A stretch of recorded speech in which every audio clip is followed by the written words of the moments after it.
good scare. The bigger the scare, the better. For centuries, the human imagination has created icons that make even the bravest souls shake with terror. We have this fascination with the dark side, with death, with ghosts, with monsters. Whatever that dark feeling is that you have that you put a face to, whether it's Dracula or monster or whatever, it's really powerful. After doing The Mummy and The Mummy Returns, I decided I wanted to do a small movie. You know, two people chatting on a beach. And then I thought, wouldn't it be cool if there was a werewolf? And then I thought, wouldn't it be great if there was vampires? And I thought, well, we can't leave Frankenstein out of it. And the more I started thinking about it, I thought, oh, I bet all three of these could fit into a world together. It's great. The whole family of monsters are here. I'm a writer. I'm really just a writer. I'm having fun writing, and I have it all figured out. I'm sitting at my desk, but I never really think that I'm going to direct it. Ready, and action! Because then I wouldn't make it so hard. All right. Who wrote this thing? And then every day I want to kill the writer. Steve always likes to say there are no monsters in this picture. There's just people with some really bad problems. I started thinking about these characters, and I watched all the old movies and kind of fell in love with them again. I thought, oh, they were so well done, and they were such great characters. I bid you welcome. And they're such great stories, and I thought, how do you do them differently, and how do you keep them scary or real or dramatic? There's so many great little things in there, from the design to the makeup to everything for those fans of the monsters. It's alive!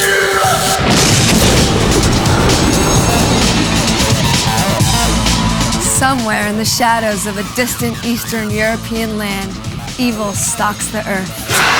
Creatures spawned from the dark recesses of the soul live, breathe, and hunt innocent human prey. Enter a man named Van Helsing. His specialty is hunting down and killing vampires. Bram Stoker brought Van Helsing to life in the 19th century in his classic horror story, Dracula. Van Helsing. I liked the character. I thought, oh, now here's something new. Here's something, a guy who's never really been done. He's been in 157 movies, but he's always been a minor role and played by older actors. And how can I make him younger and cooler and more fun, and just ran with it. Van Helsing takes care of the demons that are beyond being exorcised. You, these monsters, evil beings to be vanquished. I am the one who's left standing there when they die and become the men they once were. If you kill a werewolf, he turns back into a human, and you're left standing there over a gentle old man. People think you killed this gentle old man. Only Van Helsing knew that moments before, he was this vicious werewolf that was on the rampage. So that's how he gets himself in trouble. Some say you're a holy man. Others say you're a murderer. Which is it? It's a bit of both. Van Helsing is one of those classic movie archetypes. He's not always a nice guy. Ultimately, he's pretty much a good guy, but he doesn't always go about it by the book. Well, did you bring him back, or did you kill him? Oh, you killed him, didn't you? Like Dirty Harry or Mad Max, Indiana Jones, there's a roguish quality to him. He's got to be a man's man and a lady's man. Women have to love him, but men have to trust him. And that's, it's hard to pull off. And Hugh's very much a man. And I think Van Helsing needs to be a man. He's strong and he's fit and he has good humor and he doesn't give off a sense of arrogance or vanity, and yet he's extremely cute as well. Though Van Helsing has powers that are beyond human, the daunting question is, are they enough for him to succeed? Talk about pressure. He's running into Dracula or the Brides of Dracula or Frankenstein. It's how he handles the situation that makes him very unique. When it comes to battling monsters, it's what he's meant to do, and he's got a great gift for it. This is where I come in. He has a lot of fun weapons. Most amazing is this brand new crossbow, which is gas-propelled, so it has a cartridge on it filled with hundreds of little bows and shoots them out. I would say it's like a machine gun of crossbows. They're flying at 60 miles an hour and doing loop-de-loops and circles all around you. And I thought, well, what if it was a Gatling gun crossbow? And that's how I kind of think. There's only certain ways you can kill a werewolf and certain ways you can kill a vampire. And we've seen how it's done. I thought, but now I have to take it to the next level. Silver stakes that shoot up, sort of like a flick knife version of a silver stake. His main weapons would be his shotgun and his revolvers. And depending on who he might be hunting, he could use his silver nitrate bullets, or if it's not a monster, it could be his brass bullets. He has a grappling hook gun. A fat gun. When you need to get out of a situation. So I can sort of shoot across and then swing across moats or whatever. His nastiest or most interesting weapon would be his Tojo blade. He then can fire this off and it pretty much cuts anything. It's not like a boomerang, it doesn't come back to you, but he has endless amounts of them in his jacket. I am a little bit like Keanu Reeves in The Matrix, you know, but instead of it sort of coming in a virtual world, I just carry it with me. But Carl ends up being my Sherpa, which is perfect. He's a funny little character who has spent, I think, most of his life in a strange place underneath the Vatican in Rome. Never really been outside it. He's an inventor. And he knows everything, but he's incredibly bookish and he's like a mad scientist. And he gives him all these weapons. Pretty inventive character, Carl. He comes up with an explosive called Glycerin 48. Oh, sorry.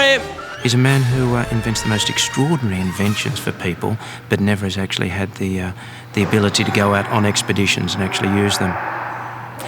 And during this film, I'm sure I can hear Dracula in the background. And during this film, he's actually has the opportunity to go on the expedition or the adventure.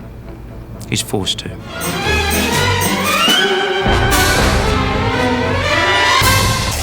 The family of Boris Valerius, king of the Gypsies, has failed in its quest to destroy Dracula, and now only one descendant of Valerius remains, the captivating Princess Anna. If she does not succeed, Dracula and his minions will conquer the earth.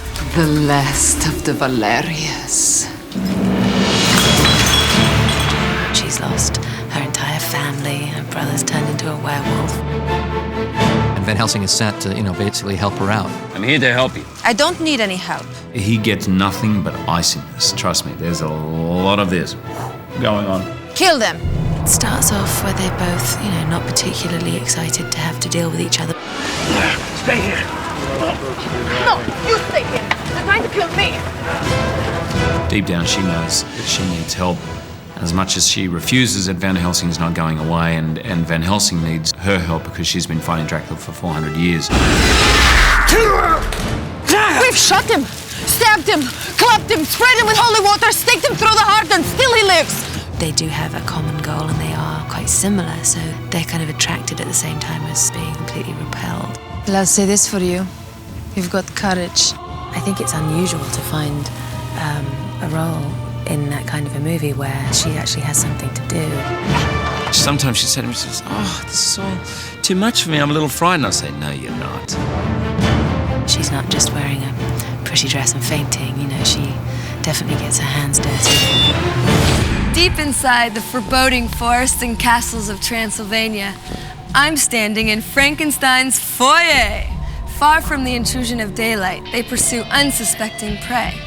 Part human, part devil in disguise, these shape-shifting monsters with a penchant for blood have for 500 years taken turns laying waste to innocent victims who happen to cross their paths.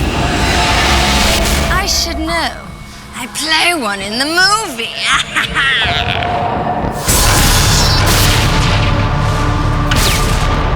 You don't remember, do you? Exactly what is it I should be remembering? Van Helsing can't remember a lot about his past. Dracula holds the keys to his past, which he's desperate to get. Allow me to reintroduce myself.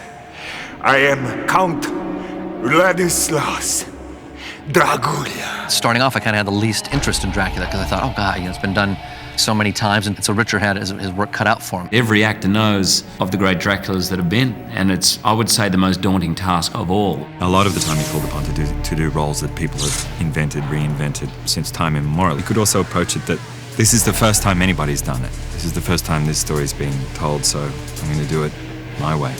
He was kind of like, the Rolling Stones Dracula, which I don't think has been done yet. There's something twisted and really cool about the way he did it. He's also got this incredible, commanding, very sexy presence. Dracula becomes this giant hell beast, which is a terrific monster. He was very conceptually difficult to nail down. I love taking conventions and rules and going a step further. And I thought, well, you know, he turns into a bat, but I'm not afraid of bats. What if my bat had a 15-foot wingspan? That'd be different. He's kind of a demon, dragon, bat, hell beast. Something nobody's ever seen before. I think it's a pretty neat creature. It's very elaborate and involves a lot of careful animation and also a lot of technical work to blend and transform one body to another. With the Hell Beast, he really wanted him to go all the way to a creature and so not really retain a shred of humanity after he was done. So, you know, we take Richard Roxburgh and completely transform him into this beast from hell. As soon as I figured out why would Dracula need Frankenstein, it all came together. Oh my God. The Frankenstein monster! It's brilliant how the character of Frankenstein is written into this film, and I don't want to give away why, but he's a very integral part of the plot. When we designed Frankenstein, it's like, it has to be familiar. Everybody knows Frankenstein's got a flat head, he's got the bolts, he's got the Doc Martens on his feet, but then how do you take that and twist it and spin it and make it cooler and better and different? We're creating Frankenstein, or the monster, which is a huge responsibility. What I did was took Schuler and built him out and thickened his face up, but trying still to sculpt it so it looks just like Schuler, but bigger. All you can see of Schuler is his eyes and his mouth. The material they use is such that it sort of takes on your features. We're putting this metal piece in his head, the whole top's glass and everything, and then we split his head open more, so the big cracks coming down. So one time an actor doesn't want to be in every scene after, you know, spending 6 hours a day in prosthetics. You're sitting in a mirror and there's 9 or 10 pieces that go on. About the 4th or 5th piece, you begin to see the creature. Stephen really wanted this glass piece in his heart, and it looks like 1800 green glass in his top of his head. And then Stephen said, yeah, we'll put a little lightning storm going on where his brain is. Like, oh, that's cool. I have a costume, I have a bodysuit. Leg extensions. Hands that go on separately. We put big metal copper type fingernails that had been stitched in. There was no CGI involved. It was very real. When he walks on set, there's about 7 or 8 people following him. It takes 2 of us to apply his face makeup, 3 or 4 people to get him into the suit, the hands, the mechanics, the contact lens person, there's teeth. Say goodbye to your friends, because where we take you, only God and the devil know. Dracula needs Frankenstein, and then the werewolf was involved.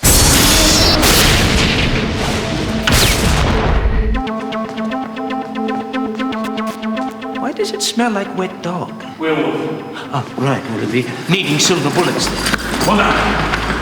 I just love the idea of where werewolves came from. I mean, usually people just use them as though they're these monsters. He's really a tormented soul. I mean, he's like, he's a good person. He wants to be good, but he just can't help himself. I make that transition between this sort of, you know, young prince into this great big 10-ton scary werewolf. I thought, excellent. It's lovely to, you know, to work with someone like Will who's not trying to kind of make out like he's done it before, but is absolutely willing to learn and equally has this phenomenal talent that, you know, he can hardly kind of contain. The guy's a dancer and a really good actor. When he had to transform into a werewolf, I mean, he just can do things with his body that are kind of like uncanny. I only do half this part and the rest of it is really ILM.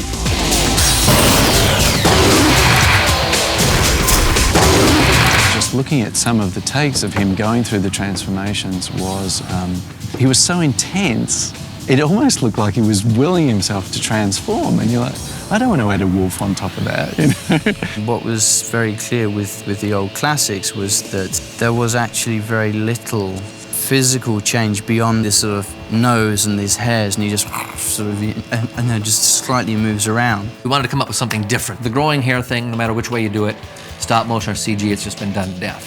And so we came up with our own way. We thought, oh, well, what if the man starts ripping his skin off and ripping his face right off, and underneath him is growing this werewolf? And likewise, we have wolves turning into people by ripping that skin off. Even when his character is all werewolf, we're modelling the motions that the character is going to go through over what Will is doing. Kind of playing half the part, and the rest you just think, well, I don't know really what it's going to look like. Right, this is what I do for a living. Ready, and action! Alira, did I do something to you in a past life? Don't play coy with me, princess. You're just like all the other pretty little things in your family's history. I love the original movies, and I love the characters in this. I just love the idea of Dracula's 3 brides. I can say absolutely, unequivocally, it's not a bad thing. It's good to have this really, really sexy master and husband. It's great. Elena from Spain, Sylvia from Italy, and Josie from here bring their own kind of totally different energies to these roles. I mean, we're like the super villains of the movies, you know? So I think it's, how often do you get to play like a super bad person? It's pretty cool. I like to make them more liberated. I mean, they're incredibly sexy, but they should also be, you know, kicking some ass. There's a lot more into it than just gorgeous girls going around looking for blood. Never trust a man to do a woman's job. We have kind of a really bitchy one and a really worldly one and a kind of crazy one. Hello, Anna, my dear. And yet they all want to be #1 with Dracula, so when he starts to get interested in biting me, you know, it's kind of worse than high school. Slowly you're transforming me into a bat. Most of the transformation happens with ILM. The brides were probably the toughest design. There was just so many questions to answer. What are the wings? Are they naked? Are they not naked? What was difficult was getting something that's a balance between a monster and something kind of beautiful. So it's like wicked but beautiful and nasty but beautiful. Too bad. So sad. They transform into these bride bats. They essentially grow large wings and they become much more, very stylized almost. And their clothes, basically their clothes get absorbed into their skin. They can distort their faces out and really elongate their faces to really go in for the kill. The costume was very much integral to that transformation. So how do you take the cloth and transform that into wings? So in this case, we're actually photographing the actresses and putting them on the CG bodies. They casted my whole body, like from head to toe. They measured everything. And also we cyber casted, which is really cool. So you're also in a computer, like 3D. We scan the actors to make these photorealistic doubles of them because half of them are transforming into other creatures and we need to make the blend from their human form into their creature form. We do have the actors go through a range of motions and that sort of thing so we can work out where their joints are and things like that. We have them pull faces and all that sort of thing so we can get what we call a library of face shapes that we can use to form different expressions. We're using an interesting hybrid approach where what we'll do is film the background that the bride is going to go into and then we'll have an animator animate what the bride will be doing. And then we'll take the actress and put her in a partial bride makeup and film that and then combine those two. It's like you're a vampire. It's really cool. I love it. They put all this plastic, all this latex in your face. To cover our eyebrows, because when we transform into a horrible creature, we have no eyebrows. I wear my fangs more time than they expected. Also, we wear contact lenses, and it gives a very wicked look. My favorite part are the ears. I love these ears. They are great. They are incredible. It's really weird, because we really look dangerous. It's a fine line, making it so that it's like weird and twisted and fantastic without being fantastical. Writer-director Stephen Sommers taps into our fascination and fears to create this man on a monster hunt story. You get the feeling that Stephen kind of goes home and probably draws things on a message pad while he's on the telephone and, you know, comes to work with a great idea and has a dream. We all know that we can't see Dracula's image in a mirror, but no one's ever asked why. So in this movie, Van Helsing asks, why? And I answer it. He'll find things that even in the script were not there, and he wrote the thing. This is one of Dracula's torches. When it's lit up, it looks really good. Instead of frozen corpses of his victims, he actually turns them into volcanic material. I love movies. I've always loved movies. I love to be taken to a place I've never seen before. And so I love transporting audiences. Every day you feel like you're walking onto the set of Indiana Jones. I mean, there's thousands of extras, there's costumes made in Rome, handmade, and everyone looks incredible. I mean, this is my 4th or 5th movie with Alan Cameron, and he's always just keeps topping himself.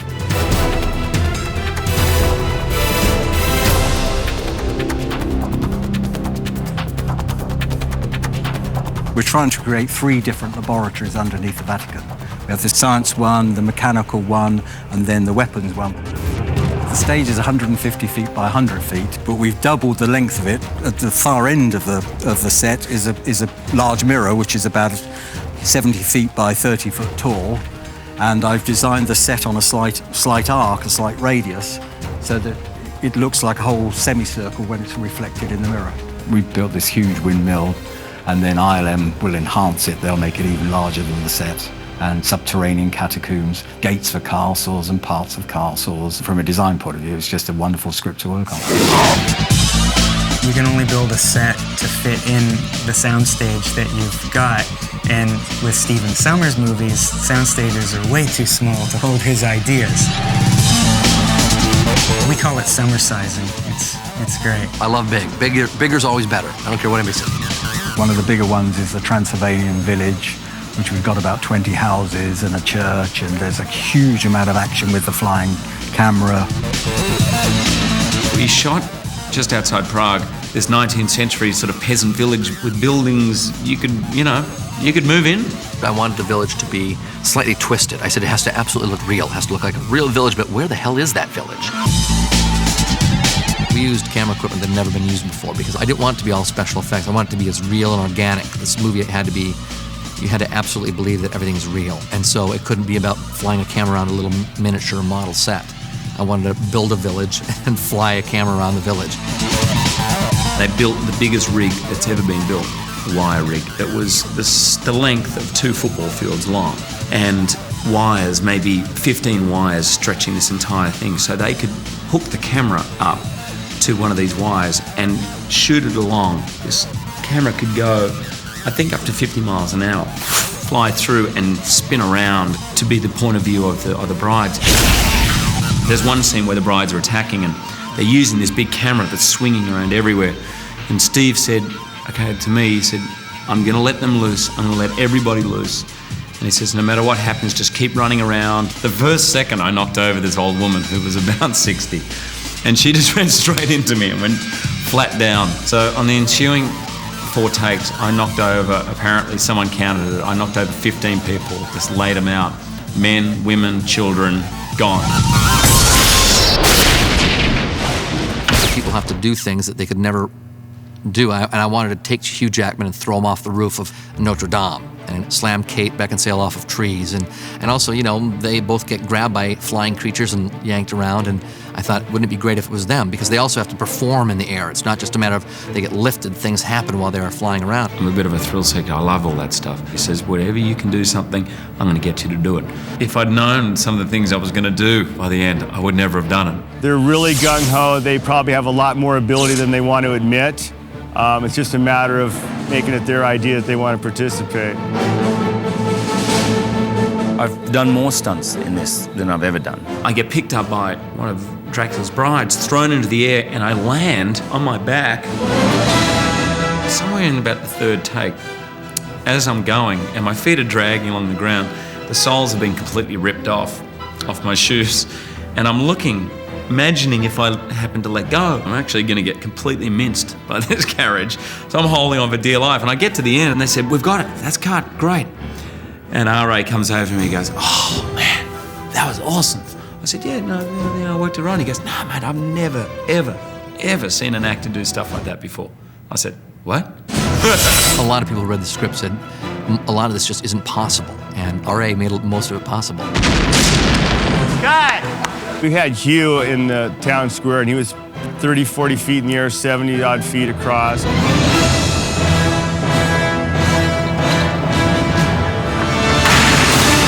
We did some pretty crazy stuff. It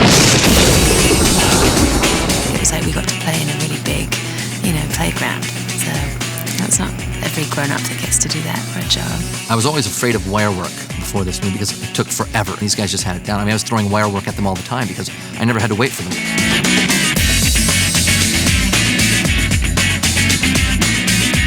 The same people I've been using for many, many years. We just finished up with them with the Matrix. It's really state-of-the-art stuff. I would probably pay a bit to do that, to be put in a harness and told, okay, you can walk along here and then you have to walk up a column, like 50 feet up in the air.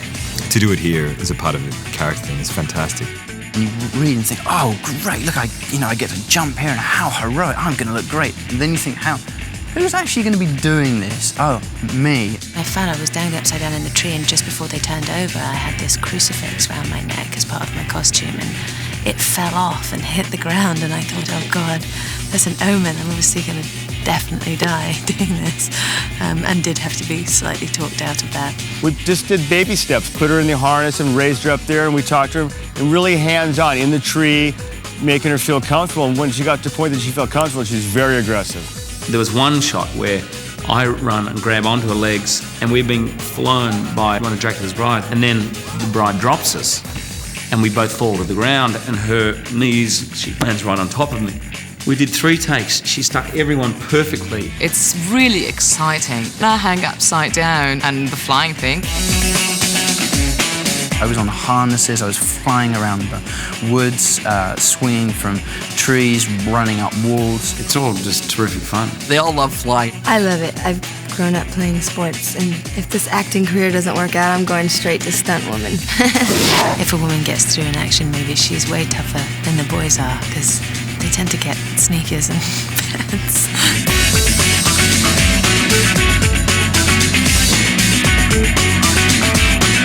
If they could do back then what I can do now, they would have done it. Oh my God. This is not your grandma's monster movie.